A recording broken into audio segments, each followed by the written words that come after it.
All right. I think we're here. Are you back? Am I back? I'm here. All right, cool.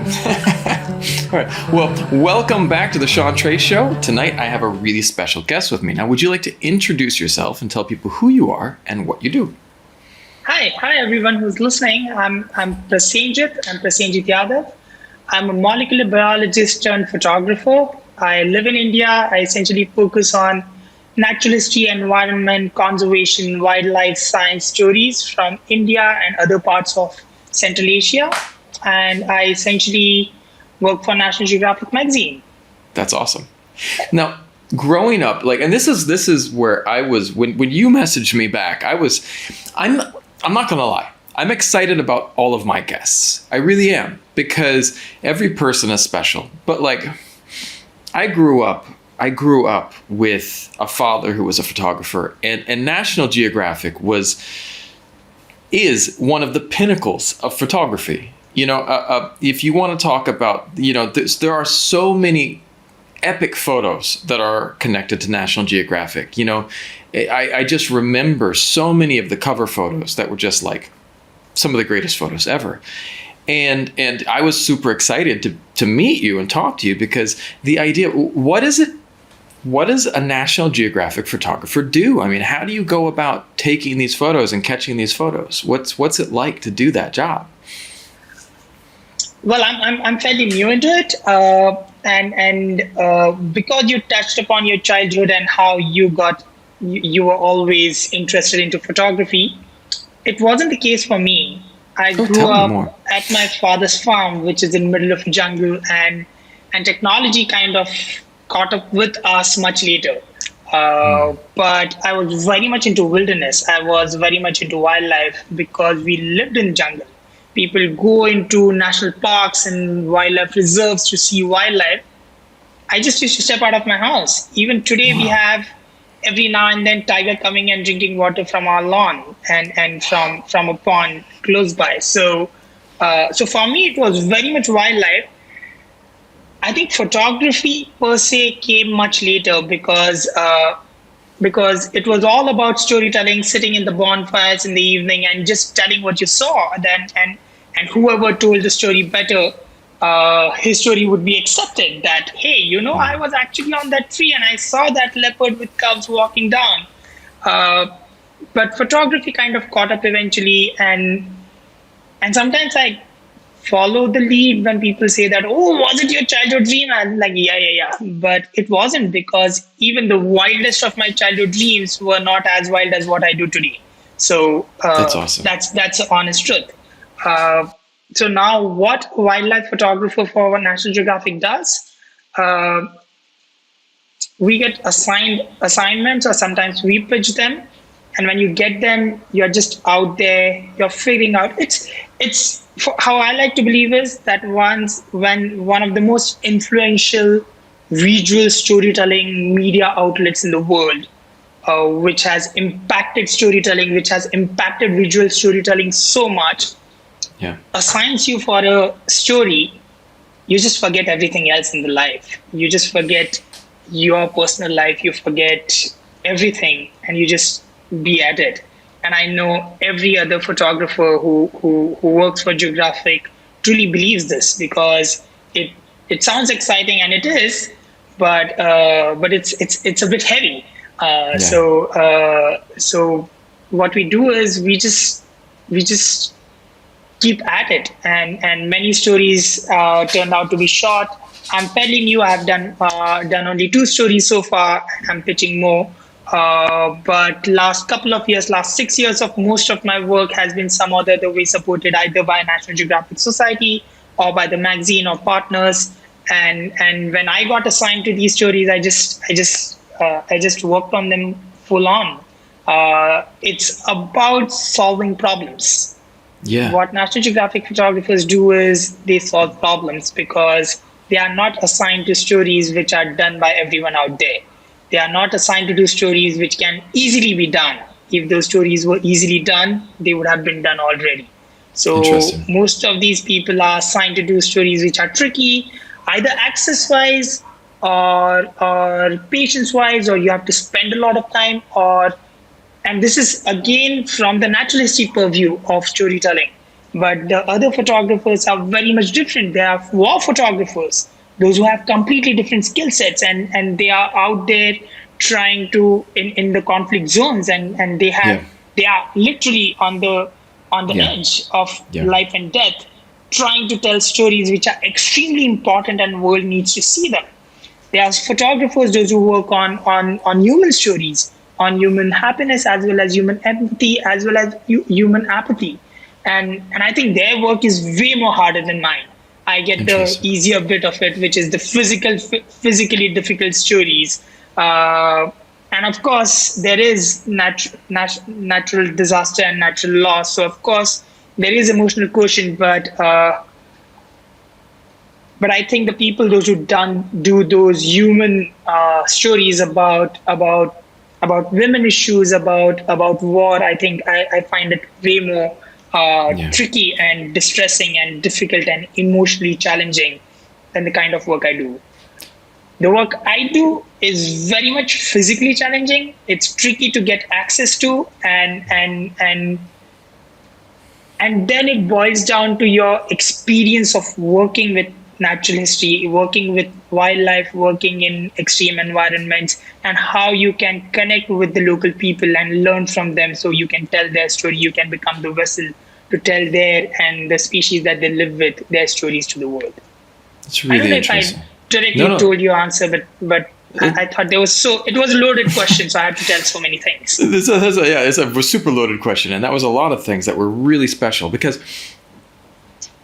a couple things that I want to unload from that too is one of the things that I think people don't understand. I used to go up and pick up a National Geographic, and I would sit in the comfort of my school in California, and we had beautiful little chairs, and I got to ride to school in a nice car. My family wasn't wealthy, but we were in a safe place, right? And then I would open it and I would look at pictures in situations that might not have been safe, situations that might have been more dangerous, people that were dealing with situations that I couldn't understand. And that was the beauty of National Geographic. The beauty of these magazines is that it brings it to people so they can understand that. But still, I think people don't always understand that it's real, that there is someone out there getting it, doing it. And like, this was something that I live in Vietnam, which is not America, which is not, and during this last year and a half with COVID and such, some of my friends were in America having, after COVID parties, and I'm not judging that. That is their experience. That was where they were at. But meanwhile, other parts of the world were getting heavily slammed. And there is often, and it's not just between the US and other countries, it's all of us. We have this disconnect. And that's one of the beauties of understanding this photography and being able to step behind the lens, to step behind the camera, is to know that there is a person. If you see a picture of a tiger, it means that there is a person. I used to love watching the behind the scenes for National Geographic, where the man would be inside the little hide, and there is this, he's inside this fake rock with a camera, and this far away is a tiger, and I would watch those behind the scenes and just be blown away as a child, just be like, this is amazing. Because you don't think, like, I've never been that close to a tiger in the wild, but that's always fascinated me. Love to hear.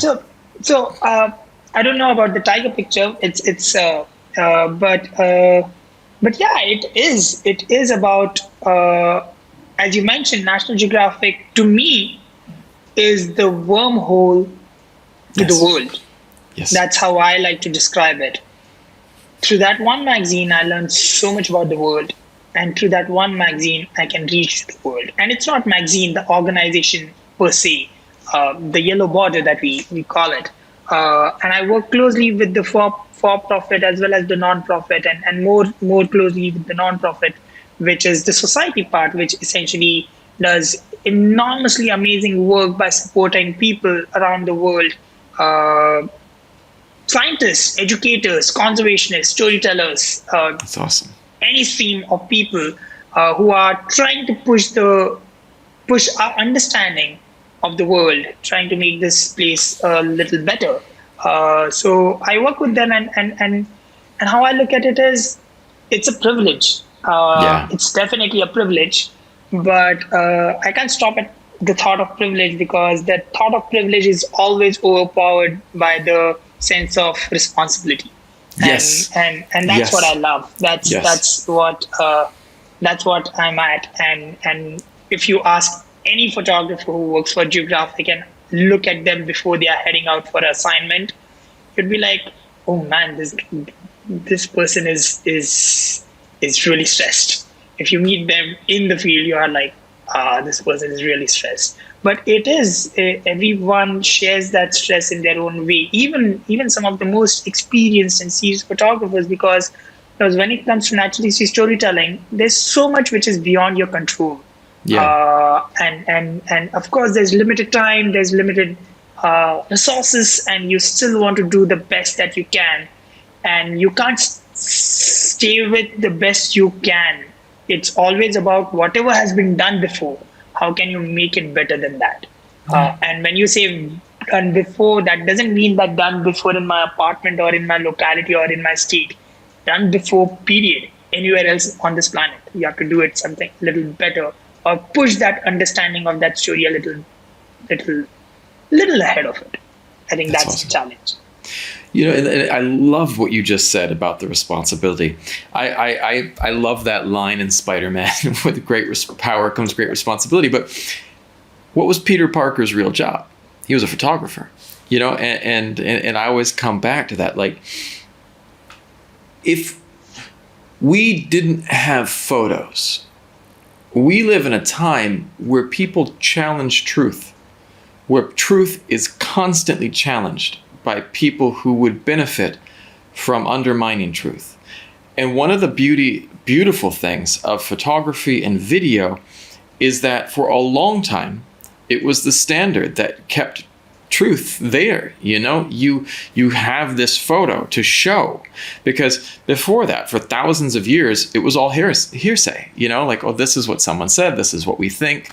But the second that you had, photography came along, there was this level of truth. You have that moment, like someone catching a baseball at the World Series, or the moment something happened, whether it be some type of major event in history or whatever it might be. And that's kind of, to me, and I take so many photos of my wife and daughter. I just take photos constantly. And I spend a lot of money. I love shooting film, which is my addiction. I shoot film all the time, and I love it. And it's expensive, and so but yet I view it as an investment, because it is something that I am spending on my family. But I take these pictures because I want to remember, and I want people to remember. And because it's like, for so much, if we don't tell these stories, and it's like, today I was doing a workshop with some students, and we were talking about endangered species. And I said, like, think about it. Like, how many? There was one photo of the last male northern white rhino that just recently died last year, I believe it was.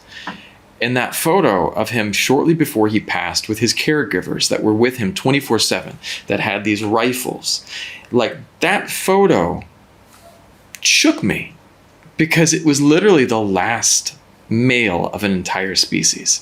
And to see how much, and it was sad, but it was also powerful, the testament to what these people were willing to do to protect this animal. That you have 2 armed guards with it. Like, photography showed that, shared that, so that it was not forgotten. It was not and will not be forgotten. Yeah,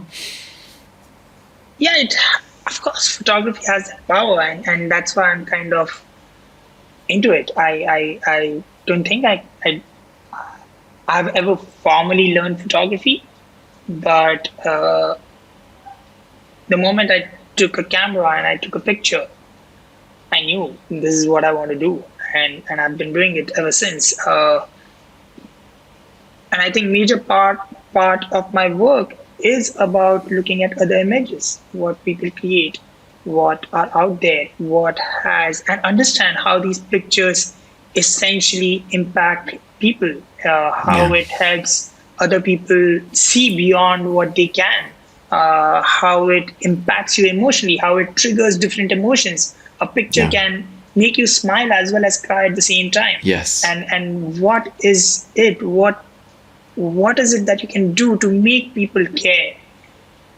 Photography has that power to change people's understanding of the world, undo their assumptions, Yes. and help them see the world from not that same and certain kind of perspective, but to understand some other perspectives around the world. Uh, I think it's very powerful. I think it's I very agree. powerful. People think photography is dying. I don't think it's ever going to die. I think it is always going to stay. People say that, oh, the world of photography today is very scary because everyone is a photographer. I think this is the best time to be a photographer because it's no longer about only about the camera or equipment, or it's not only something that's accessible to only certain set of people. Photography is democratized today.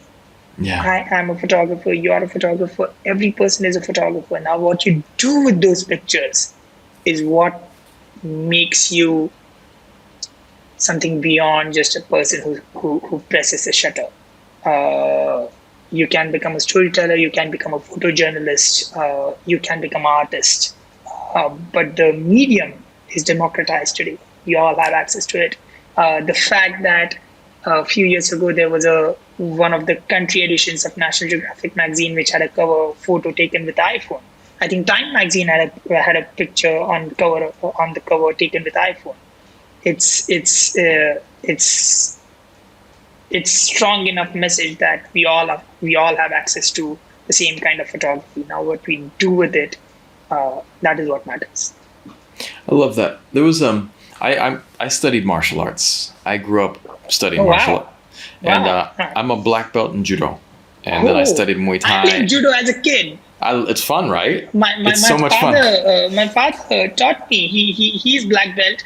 I broke my shoulder at some point, so I had Oh, to give not up on fun. martial arts. But yeah, I played judo, gentle way of self defense, and I grew up learning and listening Jigaru Kano's work. So yeah, Nice. There great. we go. Yeah. Well, see, so you'll understand with this. I met some martial artists who were the most amazing people, and they had this power that was given to them. But I also met martial artists who were bullies, who went around and they threw their weight around. Not a lot, because the more that people trained, more often they kind of became, I don't know, it had a way of weeding out kind of some of the bad seeds. But you still see it. And you still see people who have that chip on their shoulder, you know? But yet, one of the things that was so interesting was that, again, it's what you do with it. It's this skill that you have. It's this power that you have. What are you going to do with it? And like you said, like people all have access to it now. It has become It has become democratized. I am having a hard time with that word today. Democratized. That's all right. You got Democratized. it. Man, Yeah. wow. It's late for me. Democratized. I was trying to add an extra syllable in there. I don't know why. Democratized. I'm going to leave that in just so that I look like an idiot sometimes. So That's what what are the, makes us human. exactly? Go ahead. And Yeah. see, and then, no, that's the beautiful part. And the thing there that's interesting is that, again, it's what you do with it. Do you use it to create empathy? Because that's one of the best things that we can do. It is to create empathy for each other and for each other's experience. Or do you use it to? And I'm not gonna hate on this, because a lot of the cameras have been turned outward to around, and there's the idea of turning that camera back on ourselves instead of viewing our world. The selfie is this interesting thing, but again, at the same time,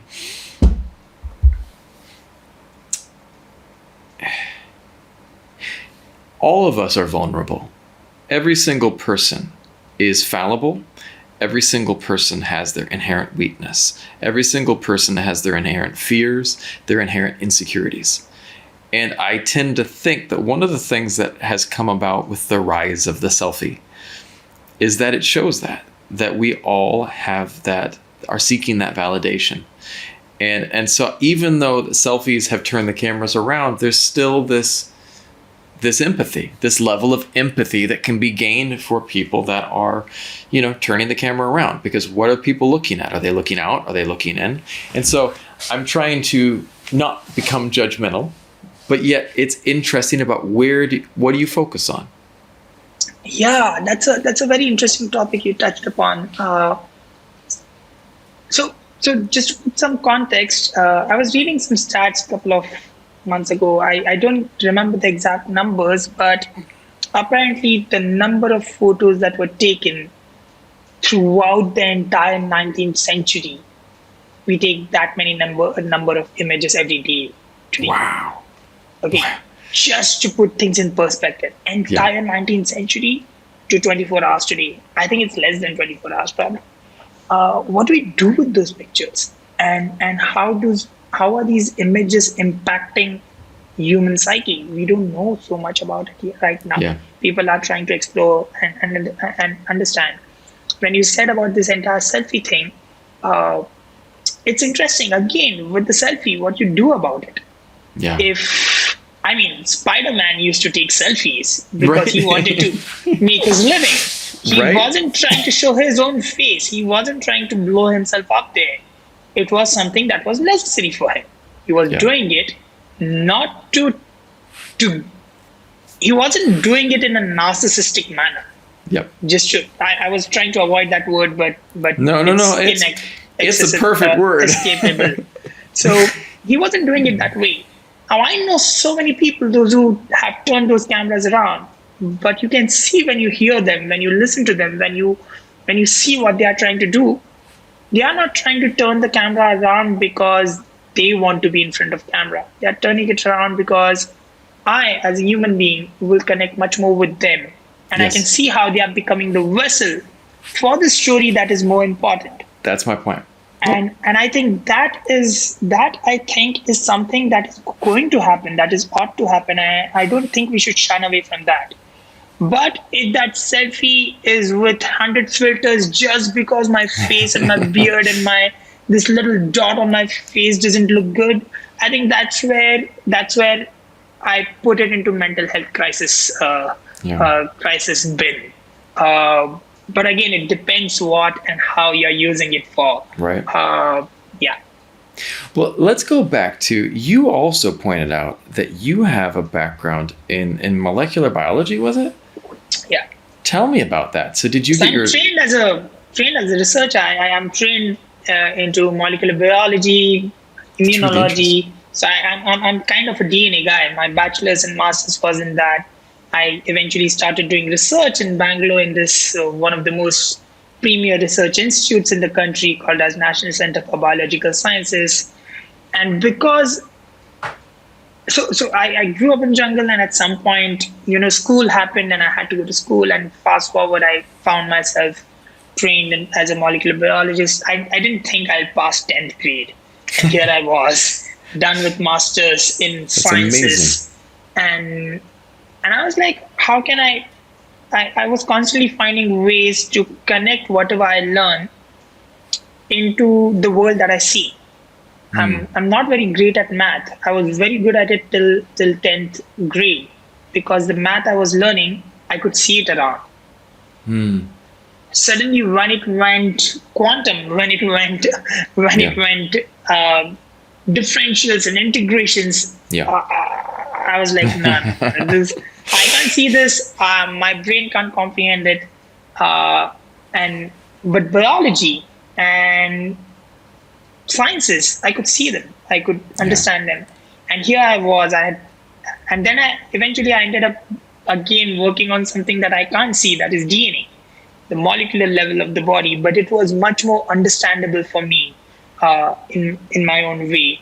So I went molecular, and then the idea was, how can I connect it with the outer world that I truly, am passionate about, which is natural history and wildlife and everything. And I found this one lab which was studying movement of tigers, but using their Interesting. DNA. Wow. And that's where I ended up. I was like, okay, that's the lab where I want to go to. And everyone laughed. They were like, that's one of the most premier labs. They won't let you in. Look at your grades. Here I am. They never asked me for my grades. I went. They saw my profile. They interviewed me, and they were like, "Hey, you're the right person for this. Come on in." So I somehow I managed to bypass showing my grades and managed to get in there, studied there, practice research for a couple of years. Essentially, part of my research was to move around in all the different tiger reserves, tiger national parks in the country, and collect tiger samples. Now it sounds very fancy. All I used to do is walk around and collect tiger poop, because tiger poop, when the animal poops it out, it leaves these epithelial tissues and epithelial cells from your gut on the outer layer of the poop, and we used to use that to collect those cells, and from those cells we used to extract DNA, and that DNA used to give us like treasure trove of information about this huge carnivore, which there's no way you can catch it and collect its blood sample. But we were like, hey, your poop is equally valuable. Give it to us. And I studied that for a couple of years, published a few international papers. So I was right on the track to get my PhD. But at some point, something ticked. I was like, I can't spend my life in a lab. I truly love science. I don't know if I love academics so much. I understand that. I was like, I am crazy about science. My life is about science. I grew up just, trying to understand nature, but from a logical point of view, not from spiritual point of view. I was like, why is this tiger here? How is this why is this leaf green? So I was a curious kid, and I always tried to find answers, and then I was like, then that green color became numbers again. Numbers of how many degrees of pigments, and I'm just giving an example. No, that's awesome. And so I realized that science for me is so much curiosity driven. I was more into the wonder of science than That's actually the exact numbers of it. So so at some point I realized that I should step out of this academic format that I'm in. I wasn't great at it, but I wasn't bad at it either. Yeah. I would have definitely walked through the PhD ladder and moved forward. But I think that storyteller in me, somehow this kid who would go out and just sit with people and talk every evening and tell what has happened and what he has seen next to a bonfire, just was very much alive and wanted to be out. And I think that was the time when I decided to quit academics. I decided to step out and do a sabbatical. That was the time I was slowly bitten by this bug of camera as well. So I didn't grow up taking photos. My father had a camera which I used to get to hold maybe once in a while. I don't remember taking photos as a kid. I got my first camera probably in 2009. Nice. So which was through money Pretty I recent. saved as a researcher. So fairly recent, like 11 years ago. Yeah. And the moment I got it, I was like, this is what I want to do. So throughout my research career, I was kind of trying to learn aesthetics and just consume everyone's work. And then when I decided to quit academics, I was like, let me figure out if I can do something with these cameras and tell stories. And that's how it came upon. I quit. Something led to another. I happened to go to a friend who is a researcher and his field site. I took pictures, built stories around it. And by this time, I was constantly consuming work of National Geographic photographers and the magazine. So I knew that I don't want to be a wildlife photographer because there are just too many. By the time I picked up camera, there were every photographer was a wildlife photographer. Yeah. And I already knew it's not about pictures. Pictures for me was like data. Yeah. And as a researcher, I was like, just the raw data means nothing. What you do with it is what counts. How Yeah. you pull that data together to analyze it, to understand it, and then put together, write a very well composed and well researched and peer reviewed paper which gets published in an international journal. That Yeah. is how you create knowledge. That is how you take a small little and precise step forward into our pool of knowledge. And Yeah. that is the research model that I picked. And I was like, as a photographer also, it doesn't matter if I have the greatest picture, one single greatest picture in the world, which I happen to have, but it does nothing. What you need to have is a story which somehow impacts people. uh, Hmm. so by the time I stepped in, I never wanted to be a wildlife photographer. I wanted to be a storyteller, and that's what I did. I started telling stories using photos, and in my case, it was very much true because I was doing that, but somehow this way of scientific storytelling chose me. I was Nice. rightly placed. I had this kind of background, which was both in natural history, growing up in wilderness, as well as science, trying to do this science, and so all of that came together. And this was the time back in 2013, 2014, when no one in my country was talking much about communicating science using visual media. Mm. And I happened to be at the right place at the right time with the right set of people doing the right set of things. So that kind of worked in my favor. One thing led to another. I published multiple stories, national, international, national level, and I could see the what was very much important for that 23, 24, 25 year old me back then was this validation from the research community of mine who thought that when I was quitting, I'm a gone case, and suddenly they were like, "Hey, you know what? You you are making us yourself useful," and that's what I wanted to do. I wanted to make myself useful to people I care about, people I look up to. Yes. Yes. So it was suddenly they were like, "Hey, you know what? We go to this granting agency, or we go to the forestry office, and we show them these papers or these 100-page reports, and nobody reads them. But suddenly here are your pictures and photo stories, which gives them much better understanding of what science and how and what we are doing and what are the concepts of ecology and everything. You are suddenly helping us a lot." And one or two of those instances where I definitely got the much needed validation at that early 20s Hmm. life of mine. And I was like, "Hey, you know what? This is my niche. I don't know anyone who does this.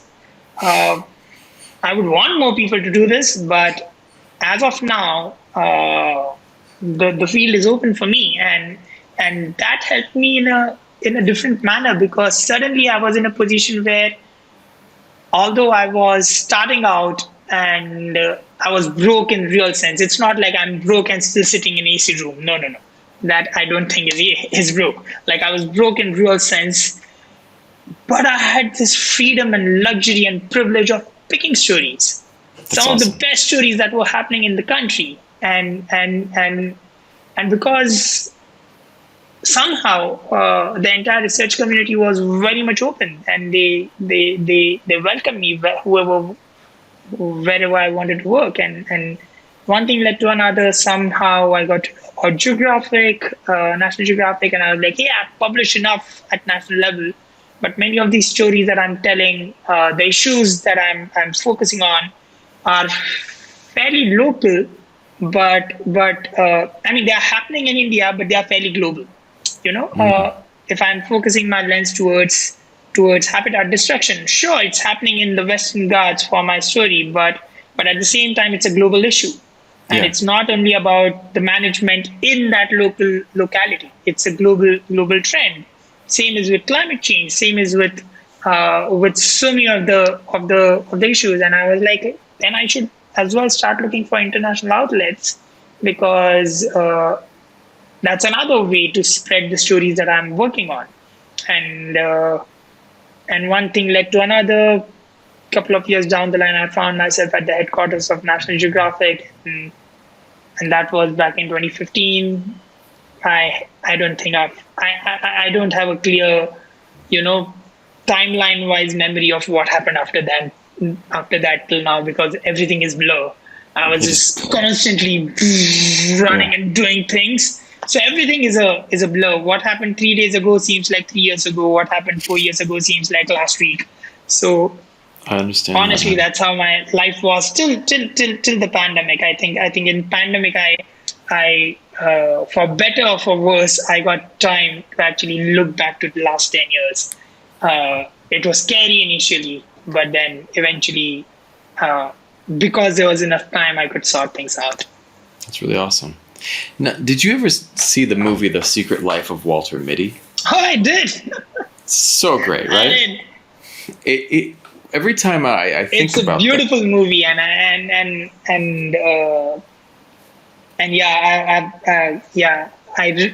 don't relate to it, but I think it's one movie which has brought out snow leopards in the most solid form. And my last story for Geographic was on snow leopards. Really? So yeah. That's awesome. So somehow. How hard is it to take photos of snow leopards? It's pretty tricky. They're so secretive, right? It's better than how it used to be 10 years ago. Yeah. But still, again, like you have to be at 5,000, 4,500 or 5,000 meters in minus 30 degrees on a mountaintop in Himalaya, right? Once you get there, it is probably not that difficult to see one. But it's also about how you take those photos. And I'm done with those long lens work. I want to be intimate with my subjects. I want them to be, like I should feel like I'm interacting with them. So I started putting up camera traps. Nice. And I was like, hey, you know what? You don't want me to be close to you. You don't want to be seen. Sure. Here's a selfie booth. Why don't you do the job for me? So I set up these remote camera triggers, which were specially designed to work in minus 30, minus 40 degrees at 5,000 meters in half the oxygen percentage. And I used to set them up. And so there's a funny thing. This was a story where I went and I met my editor who at Geographic, and I told her, hey, I have some friends who work on snow leopards, and I'm working with them on mountain goats, which is the prey of snow leopard, and I'm going to be going to Kyrgyzstan and Mongolia and some parts of India. I'm just letting you know I'm doing this. And she looked at me and she's like, I want you to go and take photos of snow leopards. That's awesome. And I was like, okay. It's like snow leopard is like the holy grail of wildlife storytelling. That's pretty much and like, did this just happen? Like, did she just said that, okay, go take photos of snow leopards? And I don't know, but I just moved there. I was like, again, as I was saying that, I was burdened with that responsibility. So a few months later, Geographic asked me, so how many trips are you going to make? I'm like, I'm moving up into the Himalayas. I'm living there. I can't afford to come down and go up every now and then. If I have to tell this story in a way that I want to tell it, in a way that you would want to hear it, that's all I'm doing for next 1 year. I had no clue I would be doing that for next 3 years. My gosh. So I worked on one story for 3 years, living in Himalayas. Wow. And I wasn't some fancy night geo photographer there. I was part of the community. I was living in this tiny hamlet, multiple of those, but one of those hamlet was so tiny, there were just 3 houses and 14 people. I was the 15th one, and we were cut off from the outer world, no phone, no electricity. To get to the nearest village, you would have to trek 8 to 10 hours in knee-deep snow to get there. And that's one of the villages. Some other villages had road access, and I had vehicles there and all. But we moved around, and yeah, I mean, that's what I did. And that story came out last year, July 2020. It was an interesting surprise. Yeah. And see, the beauty of that is like not a lot of people, we go through life, many people go through life distracted, constantly distracted and pulled away. And, and it's like people are able to do their jobs by kind of like 50% focus. You know what I mean? Kind of going through, doing the thing, and they're over here looking at Facebook. But like the idea of diving into a project to take 3 years to capture a story about snow leopards and the logistics going into people don't understand the challenges of using a camera in that weather. No, but it's okay. So here's the thing. I went there because I wanted to. I love that. That's the most convenient way for me to explain myself when I'm angry at myself. Why the hell am I here? What am I doing here? Why am I here? What am I doing? The most convenient way to calm myself down is nobody asked me to do this. I could have said no to my editor. I could have said no to everyone. I'm doing this. I'm here because I wanted to. Now, how does it matter if the world knows how tricky or difficult it was or not? Of course, that's behind the scenes is very important and it's fun. And that's where I get to show and share myself. And I can see that I saw some of your other interviews. They are more about creators than what they create. I understand. But at the same time, I can't lose the focus that I'm not here to become a phantom. It's not about me. It's about why I'm there. Why did Geographic ask me to be there? Why did these researchers choose to collaborate with me? Why did these villagers took me in? They didn't probably the villagers took me in because they thought, hey, this is a nice guy. He's nice to us. And he's messed up. He has no clue. If we don't help him, he's gonna die here. And we have to figure out what to do with his body. So let's as well help him. Okay. But the researchers, they had no other reason to be nice to me. They took me in. Yeah. If they knew that it is all about me, they wouldn't have worked with me, and none of my researchers would work with me because then that's a different type of storytelling. That's what cinema is about. There's a hero, there's a villain, but here I'm not that. My job is not to be the hero. My job is to tell that story, which is about snow leopards. One of the most elusive big cats, one of the highest elevation living found or living big cats in the world, a species we know so little about. And somehow we have this thought process that because it is far away in the Himalayas, it is safe and it's doing just fine. The idea of this story was to bring snow leopards down to the level of tigers and leopards and tell the world that, hey, you know what? Although elusive, this species is facing same issues that any other big cats in the world are facing. May it be tiger, leopard, lion, jaguar, anything.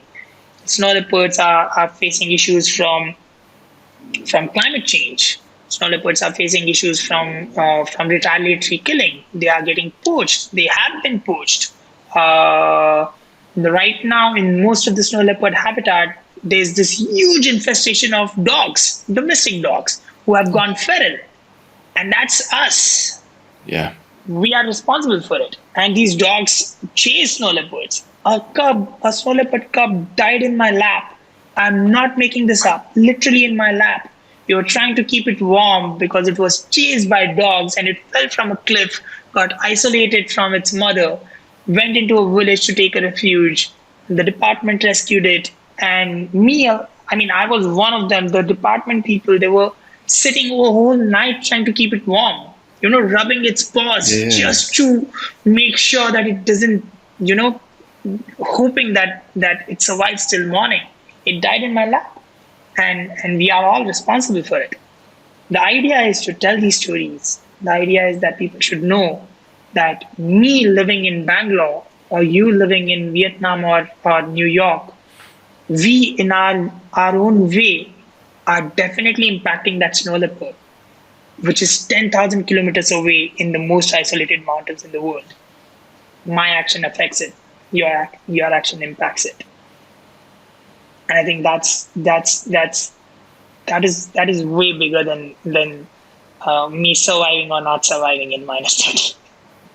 That's that's some. It's like seriously, you just dropped the mic right there, man. That was amazing. I really appreciate that because there was a there was someone who came on to the podcast and started talking about his experience, and he was a victim. He was born from a violence. His mother was raped, and he was the child of that. And he had never talked about it before, except for the first time it was on my podcast. And he sent me an email because he had a bunch of people who had seen that video and said, "Thank you for talking. Thank you for sharing." And I think that that's one of the things that I think we have to do is we have to talk about this stuff. We have to share this because you reframed something for me that I didn't even think about. I'm trying to get people to focus on the storytellers, and you're like telling me that it's bigger than the storyteller, and that was some deep wisdom.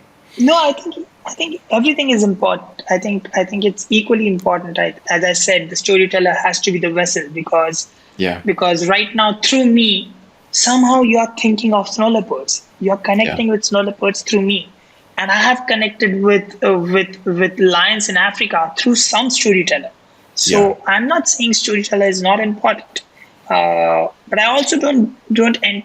I mean, I think I'm in that phase where I know that it's a slippery slope, and I'm Yeah. trying to constantly tell myself that, hey, you know what? Hang on. Uh, Well, here's how about this. If I'm a builder and I'm using a hammer and the hammer shapes a house, okay? Is the hammer important? Yes. But you would want to say, let's still look at the house because the house is this beautiful thing that everything is connected and intricate. And I think that our whole planet is like this house, and we all have an effect on some part of it. And I think that's powerful to show that, how we are impacting. Because you're right. Like, people don't realize that everything is connected. Every last Absolutely. part of our planet, our universe, Absolutely. is connected. Absolutely. Absolutely. We are breathing the same air that dinosaurs breathed millions and millions of years ago. Right. So the point is that everything is connected and everything is finite. It's just here. Yeah. And me thinking just because I live in Bangalore, there's no way my actions are gonna impact something far away, say in Yellowstone. I think it's my narrow way of thinking. Climate change. I mean, if you touch upon that, there are so many islands, there are so many villages, there are so many small places in this part of the world which are probably going to lose land, livelihood, lives. Yeah. And probably those people, their climate, their carbon footprint is next to nil, Yeah. right? So this People. entire idea is so much important, and I know that I'm not entirely carbon negative, but the point is that how to make someone care, how to make someone care. That's I, it. I have no clue. I'm trying to do it in my own way. I feel like I don't have any wisdom to share. I just have the stories that I see to tell, and out of that everyone is going to learn something else. Just a week ago I was asked to come and speak into this one tiger reserve called as Gir. I don't know if you have heard of it. It's the only place in the world where Asiatic lions live today. They're Really. extinct everywhere else, just in this Wow. one place. And they were like, come and teach us what you know. Drew, teach us. And I'm like, I have nothing to teach. I'm learning. I have these stories to tell. And I have a feeling they'll grow on you. Everyone will take something else out of it. And I think that's how I believe, that's how I learned. I never Yeah. learned in front of anyone. I learned from what they did. And I'm Yes. sure that I learned something that they never intended to teach or Yeah. share. I think that's the beauty of the world that we live in. Also, the world of social media, the world of communication, the world Yes. of sharing our thoughts. that everyone is learning something different from whatever has been created. I love That's that. the plus as well as the negative part of it as well. I want to say thank you for coming on tonight. You have given me a world to think about. And you were going to ask me some questions, but we filled that up with some beautiful storytelling. Yeah, I heard. I mean, it was great hearing about your judo and that you grew up in California. But how did you start doing this? What you're doing, and how did you end up I in Vietnam? And I mean, I would like to know a little bit more about you. Sure. Let me dive into why I did this. Why I started this. I started this podcast because the last year and a half I've been overwhelmed by negativity in the media, by division, by people telling me that I should be afraid of this person or that person, that I should not trust my friends or my brothers or my, people that I cared about. And I've seen friends on all sides radicalized and become people that they weren't before. And I wanted to tell stories and bring people on from all over the world to share their stories and to share their messages of hope and resilience and stress and struggles and what they face, because we are all the same. We are different, but yet we are the same. We might come from different places, have different upbringings, but at the end of the day, we care, we breathe, we love, we have these emotions that run through us. And if you look at our I was reading this great study on like the human family tree and how it was much more diverse very recently, and like we are so much more closely related than we think, and we have all of these ideas of divisions between us, but reality, like there was one thing, I have blue eyes, right?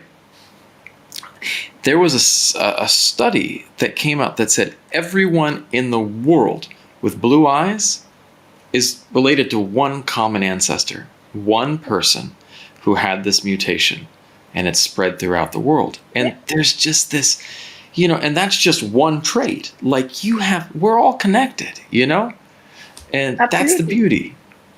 And And that's that's why the I started this. story. That's sorry. I have to No, please do, please say do. something about this. That's what I studied. I studied genetic diversity. Yeah, It was all about DNA. It was all about how and where a species started. And when it comes to humans, it's even more interesting. Like if we trace back, we all can go back to Ethiopia and in yeah, Africa. We are all descendants of of of one particular clan probably. And of course we evolved differently. But what I also try to tell from my stories is not how species or humans or communities or populations are different. I think what is more interesting is to see how they are same. yeah. And I think